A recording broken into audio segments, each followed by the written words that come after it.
அனைவருக்கும் அன்பான வணக்கங்கள். இது சண்டே, வழக்கமான சண்டே போல் இல்லாமல் இது வந்து ஈஸ்டர் ஆண்டு உயிர்த்தெழுந்தோம். அதனால் க்ளோரி வந்து உங்ககிட்ட சில விஷயங்கள் சொல்ல போகிறேன்னு சொல்லிச்சு. எங்களை பற்றி எதுவும் சொல்லல, அதனால் தயவுசெய்து போய்விட வேண்டாம். சொல்லுமா. ஆமாம், இது வந்து என்னுடைய ஒரு சாட்சி மாதிரி. எப்பவுமே வந்து பார்த்தீங்கன்னா, ஏதாவது ஒரு சூழ்நிலையில் வந்து கலக்கும்போது ஏஸ்பா வந்து நிறைய விஷயங்கள் வந்து சொல்லி தருவார். அது மாதிரி நிறைய விஷயங்கள் என்னுடைய வாழ்க்கையில் சேஞ்ச் ஆகிருக்கு. அது எப்படின்னா, அதிகமாக என்னுடைய கணவருக்கு தான் தெரியும். என்னுடைய இது வந்து நான் சின்னதாக ஒரு இன்விடேஷன் மட்டும் கொடுக்குறேன். எப்படின்னா, நான் ரொம்ப கோவப்படுவேன், பயங்கர சண்டைலாம் போடுவேன்.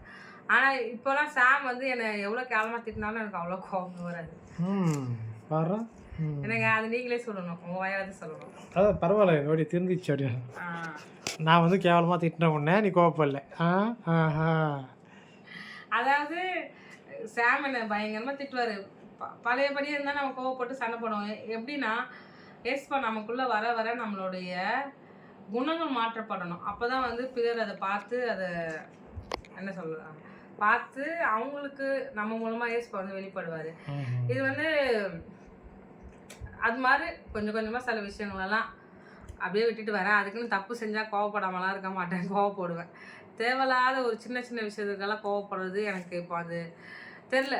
எனக்கு அதில் வந்து உடன்பாடு இல்லாமல் தான் இருக்குது. இப்போ வந்து உங்க எல்லாருக்கும் தேவையில்லாதுக்கெல்லாம் கோவப்பட்டதுன்னு ஒத்துக்கிறியா? ஒத்துக்கிறேன். அதெல்லாம் நம்ம சின்னதாக அசால்ட்டாக விட்டாலே போயிருந்துருக்கோம். அப்போல்லாம் எனக்குள்ளே வந்து சாத்தானின் குணங்கள் இருந்துச்சு. இப்போதான் ஏசப்பாவின் குணங்கள் வந்திருக்கு. அது மாதிரி ஓகேவா. இப்போ வந்து உங்களுக்கு எல்லாருக்குமே தெரியும், ஒரு சமீப காலகட்டமாகவே ஒரு பிப்ரவரி மந்த்லேருந்து எங்களுக்கு அடி ரொம்ப உடம்பு சரியாமல் ஆயிடுச்சு. அம்மாவுக்கு கண் ஆப்ரேஷன் வந்து 2 பண்ணோம். அவங்கள வந்து எங்கள் வீட்டில் தான் வந்து ஒரு மாதம் இருந்தாங்க. சாமுக்கும் ரொம்ப உடம்பு சரியாமல் ஆயிடுச்சு. சாமுக்கு பண்ண சர்ஜரிலாம் ரொம்ப பெரிய சர்ஜரி, ஃப்ளாப் சர்ஜரி. ஆனால் நிறைய பேர் எங்களை கேட்கும்போது பார்க்கும்போது என்னென்னா, இவ்வளோ பெரிய சர்ஜரி பண்ணிருக்காங்க, நீங்கள் என்ன உங்களுக்கு பண்ண மாதிரியே தெரியலையே, நல்லா ஹாயாக இருக்கீங்களே, அப்படி தான் நிறைய பேர் எல்லாம் கேட்டாங்க. எப்போவுமே அது என்னவோ அது ஏஸ்பங்க கொடுத்த ஒரு கிருபை தான் நினைக்கிறேன். அது பார்த்தா யாருக்குமே எங்களை பார்த்தா நோயாளி மாதிரி தெரியாது. ஆனால் எங்களுக்குள்ளே உள்ள வந்து அவ்வளோ கஷ்டங்கள், வலிகள், வேதனைகள், பணம் பற்றாக்குறை எல்லா வேதனையுமே இருக்கும். ஆனால் நாங்கள் வெளியில் வந்து காட்டிக்க மாட்டோம், ஷேர் பண்ணவே மாட்டோம். எங்களை நேசிக்கிறவங்க நிறைய பேர் அதை கண்டுபிடிச்சிருவாங்க. அப்படியெல்லாம் சொல்லப்போனால் எங்கள் அக்கா ஒருத்தங்க இருக்காங்க, அவங்க எங்களை பார்த்தாலே கண்டுபிடிச்சிருவாங்க. ஒரு வீடியோவில் போட்டாலே அவங்க கரெக்டாக கெஸ் பண்ணிடுவாங்க. அப்படியெல்லாம் சில பேர் ஆண்டவர் நமக்காக இருக்கிறவங்களாம் ஏற்படுத்தி வச்சுருக்காரு. அவங்களுக்கு அது வந்து தெரியும். சில ஃப்ரெண்ட்ஸும் இருக்கிறாங்க அது மாதிரி ஓகேவா. இந்த மாதிரி தான் போயிட்டே இருந்துச்சு. ரொம்ப ரொம்ப உடம்பு சரியில்லைங்க. அதாவது அவங்க ஹாஸ்பிட்டல்லேருந்து வந்த பிறகு இவங்க சாமுக்கு உடம்பு சரியான பிறகு நான் ரொம்ப மனசு ரீதியாக ரொம்ப கஷ்டப்பட்டேன். ஏன்னா சாமியும் ஹாஸ்பிட்டலுக்கு கூப்பிட்டு போயிட்டு வரணும், வந்துட்டு வீட்டுக்கு வரணும். ஆனால் சாம் வந்து ஒரு நல்ல ஏஸ்பா அவருக்கு கொடுத்த பலத்தில் அவர் எப்பவுமே சொல்லுவார், நான் வந்து நோயாளி மாதிரி காட்டிக்க மாட்டேன், என்னால் எல்லாமே செய்ய முடியும். அவர் வந்து உனக்கு இருக்கிற பலத்தோட இப்போ குதியர் மாதிரி அவர் அப்படியே தான் பண்ணிகிட்டே இருப்பார். சரின்ட்டு அவர் கொஞ்சம் இதுவாக இருந்தனால இது ஆக்சுவலாக நான் வெளியில் வந்து எங்களால் சொல்ல முடியல தான். அந்த டைமில் வந்து எனக்குள்ள ஒரு நிறைய கேள்விகள். ஏன்னா எங்களுக்கு வந்து ரொம்ப உடம்பு சரியில்லை, எனக்கும் சரி சாமுக்கும் சரி, அம்மாவும் பேஷண்ட்டாக வந்து வீட்டில் இருக்கிறாங்க. நம்ம வந்து எப்பவுமே நம்மக்கிட்ட ஒரு எதிர்பார்ப்புகள் இருக்குது. நம்ம வந்து நிறைய பேர் போய் உடம்பு சரியில்லைனா போய் மீட் பண்ணியிருப்போம், பார்த்துருப்போம், விசாரிச்சிருப்போம், கேட்டிருப்போம். அவங்கெல்லாம் நம்மளை வந்து நமக்கு உடம்பு சரியாமனா நம்மளை விசாரிக்கிறாங்களா, நம்மளை பார்க்க வராங்களா, நம்மளை வீட்டுக்கு வந்து பார்க்க வராங்களா, நமக்கு வந்து கண்டிப்பாக எதிர்பார்ப்புகள். அது யாருக்கா எல்லாருக்குமே இருக்கும். ஏஸ்பா பிள்ளைங்களா இருந்தால் இருக்கக்கூடாதுன்னு இல்லை, கண்டிப்பாக இருக்கும். உங்களுக்கு இருக்காங்க அது மாதிரி? இருந்தது. அதுதான் எங்கள் 2 பேரோட லைஃப்ல இந்த மாற்றம் இதில் இப்போ நடந்துச்சு. அதுதான் சாட்சியாக நான் சொல்ல வரேன். அப்போ எதிர்பார்க்கல, இவங்க வருவாங்க அவங்க வருவாங்க. சில பேரெல்லாம் நாங்களே வாண்டடாக கூப்பிட்டோம், அவங்க வீட்டுக்கு கூட வரல, எங்களை பார்க்க வரல, எங்களை விசாரிக்க வரல. அப்போ நான் எனக்குள்ள ஒரு யோசனை, நம்ம வந்து போய் பார்க்குறோம், விசாரிக்கிறோம், நம்ம கேட்குறோம், ஆனால் இவங்க எப்படி நமக்கு ஒரு மறுபதிவு வந்து செய்யாமல் இருக்காங்களே ஆண்டவரே. ஏஸ்பா என்ன சப்பான்ட்டு நான் நிஜமாக அழுத காலங்கள்லாம் இருக்குது. ஜஸ்ட்டு ஒரு பிப்ரவரி, மார்ச், ஏப்ரல் இப்போ இதுவரை நடக்கிற விஷயங்கள் தான் சொல்கிறேன். இன்னும் கூட நிறைய பேர் வந்து பார்க்காம இருக்கிறாங்க, அதுவெல்லாம் ஒன்றும் பிரச்சனை இல்லை. சில பேருக்கு என்னென்னா உடம்பு சரியில்லைங்கிறாங்க, நம்ம வெளியில் வந்து பார்க்குறோம், அப்போ நல்லா தான் இருக்கிறாங்கன்னு அவங்க மைண்ட் செட்டப்பில் தோணிடுது. அது நம்ம ஒன்றுமே பண்ண முடியாது. ஏன்னா என்கிட்டயே நிறைய பேர் கேட்டுருக்காங்க, உடம்பு சரியில்லைன்னு சொன்னாங்க, ஆனால் இப்படி வந்து இருக்கிறியே, நல்லா இருக்கிறியே அப்படின்னு கேட்பாங்க. அவனை நினச்சிப்பா, ஓ அவனை நம்ம சூப்பராக தெரியும் போல அப்படின்ட்டு. எனக்கு அப்புறம் சர்ஜரி நடந்துச்சு. இன்னும் எனக்கு ஸ்டிச்சிங்கே ரிமூவ் பண்ணல. நாளைக்கு நைட்டு 9 மணிக்கு தான் ஸ்டிச்சிங் ரிமூவ் பண்ண போகிறோம். 3 தையல் இருக்குது உள்ள. ஏன்னா ஸ்கேனில் சாம் பார்த்தாரு அது அந்த இடம் எப்படி இருந்துச்சுன்னு. வலி இருக்குது, எல்லாமே இருக்குது. அதுக்கு நம்ம சர்ச்சைக்கு போகாமல் இருக்க முடியாதுல்ல. இப்போ சர்ச்சைக்கு வந்து நம்ம போய் தான் ஆகணும். நமக்கு ஏதாவது ஒரு பெரிய வியாதி வந்து படுக்கையாகி போக முடியாத நிலமை வரும் பார்த்தீங்களா, அப்போ போகாமல் இருக்கலாம். இப்போ வந்து இது வந்து எங்களுக்கு அவ்வளோ பெருசாக தெரியல. நாங்கள் சர்ச்சைக்கு எல்லா ஊழியமும் தடைப்படாமல் ப்ரேயர் போயிட்டுருக்கோம். எங்களால் எங்கள் பைபிள் காலேஜ் அதுக்கும் அங்கே போயிட்டு தான் இருக்கிறோம். இடையில திரும்பியும் எனக்கு உடம்பு சரியாமல் ஆச்சு. இப்போ நாங்கள் நான் தனியாக ஒரு வீடியோவில் கூட சொல்ல, எனக்கு இசிஜி கூட அன்நார்மல் வந்துருக்கு. நம்ம திரும்ப அடுத்தது ஹார்ட் டாக்டரை போய் பார்க்கணும். இது மாதிரி ப்ரெஷர், அப்புறம் ப்ரெஷர் இன்றைக்கும் இப்போவும் ப்ரெஷர், ஹை ப்ரெஷர்லேயே நான் சர்ச்சைக்கு போயிட்டு வந்துட்டு எல்லாமே முடிச்சுட்டு இப்போ வந்து இங்கே உட்காந்துருக்கோம். ஈஸ்டர் ப்ரேயர் முடிச்சுட்டு வந்துட்டு நேற்று செக் பண்ணோம். நேற்று ப்ரெஷர் 154 கீழே வந்து 101. இது மாதிரி ப்ரெஷர் செக் பண்ணும்போது அதிகமாக தான் இருந்துச்சு.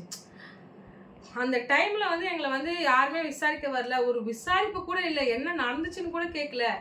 அதாவது ஒரு வாட்டி தான் நம்ம சொல்ல முடியும், இது மாதிரி உடம்பு சரியில்லை, நம்மளுக்காக ப்ரேயர் பண்ணிக்கோங்க அப்படின்னு சொன்ன பிறகு அடுத்து நான் என்ன பண்ணுவேன்னா, யாராவது என் உடம்பு சரியில்லைன்னு எங்ககிட்ட சொல்லிட்டா நாங்கள் அடுத்தடுத்து அவங்கள ஃபாலோ பண்ணுவோம். ஆனால் இந்த வாட்டி என்னென்னு தெரியல, கேட்பாரற்ற நிலை போகிறதா இருந்துச்சு. அப்போ நான் ஏஸ்பாக்கிட்ட கேட்டேன், என்ன ஏசப்பா இப்படியெல்லாம் இருக்கிறாங்களே, நான் அவ்வளோதான், நான் அதோட அவங்கள பார்க்க மாட்டேன், அவங்ககிட்ட பேச மாட்டேன், அவங்களுக்கு உடம்பு சரியில்லைன்னு அவங்க வீட்டுக்கு கூட போக மாட்டேன், கேட்க மாட்டேன் அப்படின்ட்டு நான் சொல்லிட்டு இதே தான் சொல்லிகிட்டே இருந்தேன். நான் ஒரு நாள் ஒருத்தங்களும் எதிர்பார்த்து அப்புறமா ஏஸ்பா எனக்கு ஒரே வார்த்தை சொன்னார். அதுதான் அவங்ககிட்ட ஷேர் பண்ண போகிறேன்.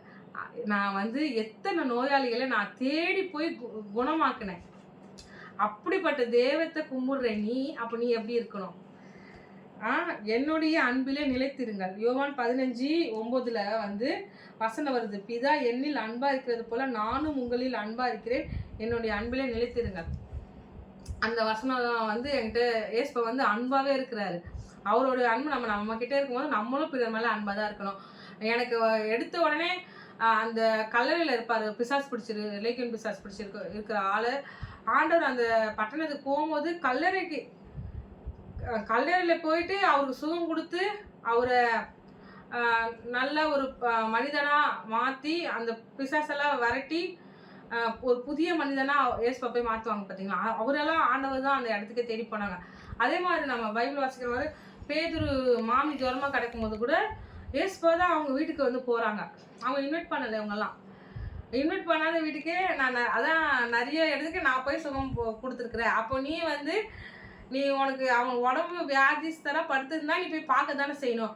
என்ன எத்தனை பேர் ஏஸ்பா வந்து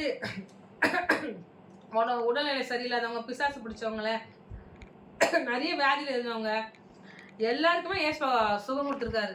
இப்படிப்பட்ட ஊழியத்தை நான் பண்ணியிருக்கிறேன். அப்போ நீ என்னை பின்பற்றுறதா இருந்தால் நீ எப்படி இருக்கணும், இந்த வார்த்தையை வந்து நீ சொல்லக்கூடாதுன்னு ஏஸ்பா சொல்லி கொடுத்தாரு. இன்னும் கூட ஏஸ்பா கிட்ட மனசில் 80% அப்படி இருந்தாலும் 20% நமக்கு அந்த மன கஷ்டம் இருக்கும்ல, அந்த கஷ்டங்கள் இருக்குது. அதனால் நான் ஏஸ்பா கிட்ட சொல்லிட்டு இருக்க ஒரே விஷயம், இதெல்லாம் எனக்கு மேற்கொள்கிறதுக்கு நீங்கள் வந்து என்னை பக்குவப்படுத்துங்க ஏசப்பா. நாங்கள் உங்களை மாதிரி தான் இருக்கணும். நீங்கள் எப்படி நோயாளிகளை போய் விசாரித்து பார்த்தீங்களோ அதை நாங்கள் பண்ணிகிட்டே இருக்கணும். ஏன்னா அதுதான் அவருடைய குணம். அப்படி நம்ம ஆப்போசிட்டாக செஞ்சால் அது வந்து பிசாசினுடைய குணம்.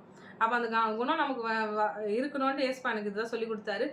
நீ போய் பார்க்க தான் செய்யணும், பார்க்காம தான் நீ என்னுடைய பிள்ளை இல்லை, அவ்வளோதான் வச்சுக்கிட்டேன். என்னை மட்டும் இப்படி கரெக்டாக சொல்லுங்கள் ஏசப்பா, என்னை மட்டும் மாற்றிக்க சொல்லுங்கள், எங்களே மாற்றிக்க சொல்லுங்கள்.